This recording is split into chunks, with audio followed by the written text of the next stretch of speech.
I can't handle this. I gotta run it back. To think when I first reacted to them, I was like, I mean, I don't know. I don't know if he really raps like that. I don't know if he got bars like that. Like, I was really shading him. Like, yeah, I mean, this is cool. Like, you know what I'm saying? I'm impressed. I mean, he got a little bit. I don't know if he got metaphors.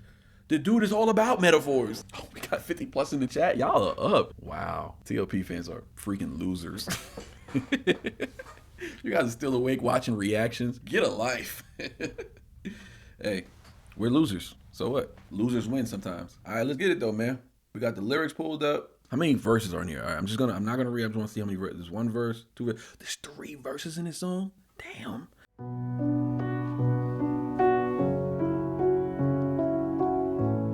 Neon gravestones.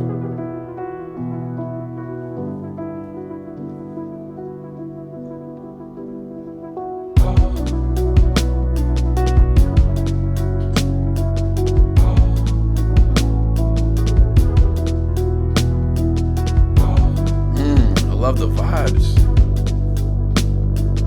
What's my problem? Well, I want you to follow me down to the bottom, underneath the insane asylum. Keep your wits about you while you got them, cause your wits are first to go while you're problem solving. And my problem, we glorify those even more when they... My opinion, our culture can treat a loss like it's a win. And right before we turn on them, we give them the highest of praise and hang the banner from a ceiling. Communicating further, engraving an earlier grave is an optional way. No. Neon gravestones try to call. Neon gravestones try to call for my bones. Call. Ooh, goosebumps.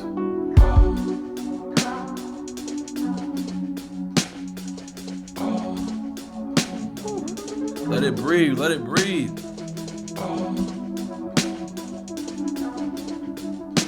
Pause it right there, man. What's my problem? Well, I want you to follow me down to the bottom, underneath the insane asylum. Keep your wits about you while you got them. That's fire. That's just dope writing right there. Keep your wits about you while you got them. Like that's just hard to write. Like I understand some people talk like that, but that's just hard to write. What's my problem? Well, I want you to follow me to the bottom. So there's an ow sound, a lot of ow and at the end. Ow and right? So he said, "What's my problem? He said, I want you to follow me to the bottom. Those are the sounds you're looking for. So what's my problem? I want you to follow me down to the bottom, underneath the insane asylum. Ooh, insane asylum. Oh my God, that sounds fire.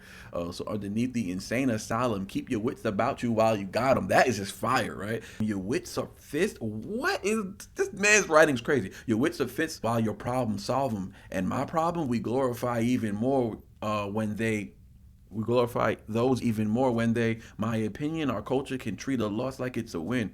And right before we turn on them, we give them the highest praise and hang their banner from the ceiling. So ceiling, it's a win, ceiling, all those ends were rhyming with that. I'm just butchering the flow, obviously, but communicating further, engraving an earlier grave in an optional way. That was that last, I don't know what's my favorite. I don't know if my favorite is keep your wits about you while you got them after doing all those dope little rhyme schemes, or that last part, communicating further, engraving an early grave is an optional way. No? So it's wild because communicating further engraving an earlier grave. So you see that further engraving, earlier grave. To write like that is very hard. That means he didn't write this. Like he said this. Like he was like coming up with rhymes and he was saying it over and over and he was trying to find a wacky flow to do. And that's how he came up with that. Because people can't write that. Like you can't write that. You have to say it. My opinion, our culture can treat a loss like it's a win. Okay, so this is already uncomfortable. He's not attacking people who are hurting. He's attacking what happens after, I guess, tragedy, right? When pain gets turned into mythology or something like that, right? We give him the highest praise, right? We give him the highest praise and hang their banner from the ceiling. Sounds like he's questioning whether, I guess, public mourning could accidentally become glorification. And the title starts making sense now, right? Neon gravestones try to call for my bones. A gravestone is supposed to mark or represent death, I guess, right? But neon makes it bright. So you take that juxtaposition, and now it's it's attractive, almost marketable. And that's what they're selling. That's what the culture is infested with that he's talking about. Kind of brings me back to Levitate when he talks about the vulture who is circling around the culture and is just preying on the weak, preying on your pain, and they're gonna take advantage the moment you show vulnerability. It's the same struggle he was dealing with in Levitate. He's a vulture to his own pain, because what pain is, he speaks about. He makes it in music, and then people resonate, and then you make money. Not to say that's his goal, but what I'm saying is he became successful by being a vulture to his pain. What's my problem? Don't get it twisted. It's with the people we praise who may have assisted. I could use the streams and extra conversations. I could give up and boost up my reputation. I could go out with a bang. They would know my name. Legendary. They would host and post a celebration. Come on, dog. What I tried to extract from the first verse was exactly what he's describing now in the second verse. And now I'm going to have nothing to say about the second verse because he just took what I just, what I use. And what happens is, you know why that happened? It's because I was trying to evolve the first verse. I was trying to evolve the story. That's usually what I try to do when I'm breaking it down. I'm trying to say, where is he getting to? You know what I'm saying? So explaining what he's getting to is part of the breakdown. But when there's a lot of verses, you step in dangerous territory because you might evolve and land in the wrong goal, like the wrong direction. But here in this case, what I was talking about when I was describing the first verse, he's now describing it in the second verse. So what's my problem? Don't get it twisted. It's with the people we praise who may have assisted. I could use the streams and extra conversations. I could give up and boost up my reputation. I could go out with a bang. They would know my name. They would host and post a celebration. My opinion will not be lenient.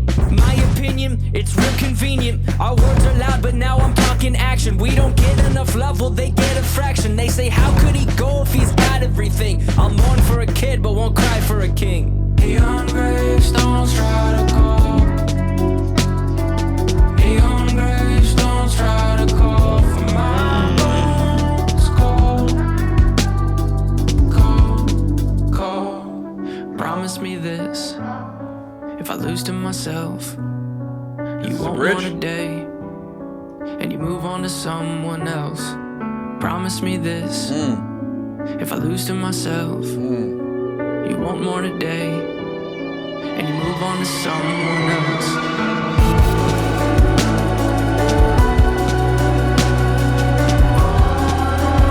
who do you ask of that? Who do you ask of that?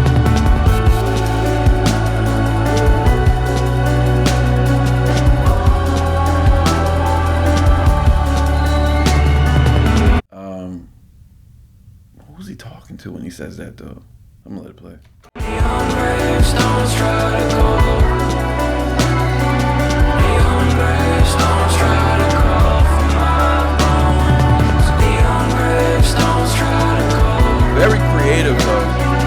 Neon gravestones try to call for my bones. They won't get 'em. No, they won't get 'em. They won't get 'em. But they won't get 'em. Don't get me wrong. Man, what's my problem? Don't get it twisted. It's with the people who we praise who may have assisted. I could use the streams and extra conversations. I can give up and boost up my reputation. I could go out with a bang. They would know my name. They would host and post a celebration. My opinion would not be lenient. My opinion is real convenient. Our words are loud, but now I'm taking action. We don't get enough love. Well, they get a fraction. They say, how could he go if he's got everything? I'll mourn for a kid, but won't cry for a king. Oh my gosh. Oh man, how is he gonna top that in the third verse, bro? How is he gonna top that? I could give up and boost my reputation. I can go out with a bang and they would know my name. If somebody already feels unseen, unwanted, or even insignificant at times, right, insecure, and then watches the world pour attention, streams, headlines, tributes, and celebration onto people after they die, right? That can create psychologically dangerous association. Maybe absence would make people value me more than the present does, right? That might sound asinine, but no, I think that's a real thought that happens to some. That's why they say, how could he go if he's got everything?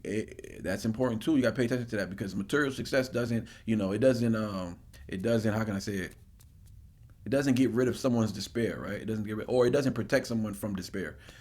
Fame doesn't automatically heal loneliness. Money doesn't silence every internal voice that you have. Sometimes outsiders look at a successful person and they just measure them by than materials and stuff like that. People value people differently by just straight observation. And I'll mourn for a kid, but won't cry for a king. I love that. Sounds very provocative. I forget sometimes, but this is coming from a Christian artist who understands that these idols and such things do not exist within our belief. So I respect that a lot, that he continues to take his stance.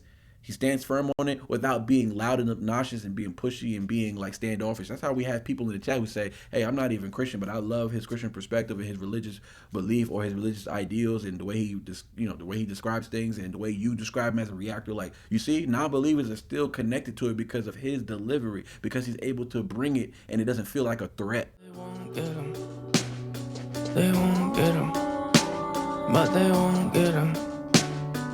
Don't get me wrong, the rise in awareness is beating a stigma that no longer scares us. But for sake of discussion and spirit of fairness, could we give this some room for a new point of view? And could it be true that some could be tempted? I can't handle this. I gotta run it back. This guy's to think when I first reacted to them, I was like, I don't know if he really raps like that. I don't know if he got bars like that. I was really shading him, like, yeah, I mean, this is cool. Like, you know what I'm saying? I'm impressed. I mean, he got a little bit, I don't know if he got metaphors. The dude is all about metaphors, like, because my favorite thing is metaphors. You feel me? So I like metaphors, because metaphors means this person is gonna force you to think outside of the box, right? They're gonna create a juxtaposition that you have to sit on. And the crazy thing is, because he created options in his lyrics, you have to figure out which is the second option. The first one might be in your face, you know what I'm saying? It might be easily understood, but the second one can mean so many different things, and then you realize that there is no second option. The second option is whatever it is that you connect to. The second option is for you. He created the second option for the listener. The first one's his. Now, if you are also the first one, fine and dandy. But if you find something different in that second metaphor, the juxtaposition is for you to conquer. And how beautiful is that? An artist that is so thoughtful of his fans and his listeners. So dope. I had to run that verse back though, because he was rapping. That boy was rapping. I ain't gonna lie. Get him. They won't get him. But they won't get him. Good night, Hank. Don't get me wrong, the rise in awareness is beating a stigma that no longer scares us. But for sake of discussion and spirit of fairness, could we give this some room for a new point of view? And could it be true that some could be tempted to use this mistake as a form of aggression, a form of succession, a form of a weapon, thinking I'll teach them while I'm refusing the lesson? It won't resonate in our minds. I'm not disrespecting what was left behind, just pleading that it does not get glorified. Maybe we swap out what it is that we hold so high. Find your grandparents or someone of age. Pay some respects for the path that they paved, to life they were dedicated. Now that should be celebrated. Ooh, that's a bar! I said, how's he gonna top that second verse? Bro, I ain't gonna lie. I love the second verse. But yo, what he just did in that third verse, I ain't gonna lie. First verse, second verse got a little bit better. Still loved it. Third verse, it got dramatically better. Like he knew not to bring that chorus back. He's like, dog, I did enough. He just cleaned the plate. He didn't need to say another word. Dope verse, man. Best verse of the song for sure. Don't get me wrong. The rise in awareness is beating a stigma that no longer scares us. So rise in awareness, right? And also the stigma that no longer scares us, but for the sake of discussion in the spirit of fairness. So fairness, scareness, awareness. Do you see the rhyme structures there? Could we give this some room for a new point of view? And could it be true that some could be tempted to use this mistake as a form of aggression, a form of succession, a form of a weapon, thinking I'll teach him while I'm refusing the lesson? So you see there's an internals going on that he wasn't really holding back on, right? To use this mistake as a form of aggression, a form of succession, a form as a weapon. And just be clear, to use this, that was connected to, and could it be true that some could be tempted to use this mistake as a form of a weapon? Fast forward, thinking I'll teach him while I'm refusing the lesson. It won't resonate in your minds. I'm not disrespecting what's left behind, just pleading that it does not get glorified. That it, you understand, when he said it, he gave an umph on there, right? It's almost like it, comma, continue, right? He needed you to sit on that it. So just pleading that it does not get glorified. Maybe we swap out what it is that we hold so high. Find your grandparents or someone of age. Pay some respect for the path that they paved, the life they were dedicated, right? Now that should be celebrated. Beautiful. Yeah, that was a dope verse. Crazy verse. I know that's not one of the most complex lyrical verses he's had, but that's definitely one of my favorite verses I've heard, just because of how human it was.